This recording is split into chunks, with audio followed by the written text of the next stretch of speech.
Operation Sindoor గర్జించింది. ఇక Pakistan pack up కుట్రలతో ముప్పును కొని తెచ్చుకున్న పాకిస్తాన్ ఇప్పుడు అప్పుల కోసం పాకులాడుతోంది. కానీ ఆల్రెడీ భారత దౌత్య వ్యూహంతో పాక్ ఆశలు అడియాసలయ్యాయి. దొంగే దొంగ దొంగ అని అరిచినట్టుగా ప్రపంచ దేశాల జాలి కోసం పాకిస్తాన్ బీదేడుపులు ఏడుస్తోంది.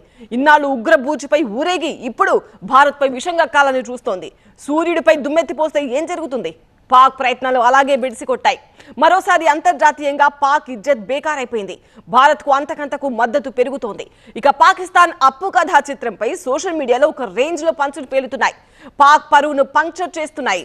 पीने को पानी नहीं, रात भर नींद नहीं, सरकार चलाने को पैसा नहीं, भारत से लड़ने को ताकत नहीं, भीख मांगने के बिना दूसरा रास्ता नहीं।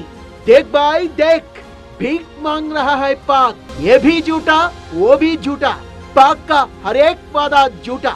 ధర్మం చేయండి మహాప్రభు అని ప్రపంచ దేశాలని అర్థిస్తూ ట్వీట్ తో అఘోరించింది పాకే. ఆ ట్వీట్ మాది కాదంటూ డొంక తిరుగుడు ఆరోపణలు చేస్తోంది పాకే. అబద్ధానికి, అధర్మానికి, అరాచకానికి ఆకుపచ్చ రంగేస్తే అది ముమ్మాటికి పాకిస్తానే. సింధూర్ స్ట్రోక్ తో చుట్కీ మే ఖేల్ ఖతం. పాక్ ముసుగు తొలగింది, షబాజ్ సర్కార్ ప్యాకప్ అయింది. పాకిస్తాన్ దోఖబాజ్ అనే నిజం ప్రపంచం కళ్ళ ముందుకొచ్చింది. పాక్ పనైపోయింది. భారత్ తో పెట్టుకుంటే అట్లుంటది మళ్ళా.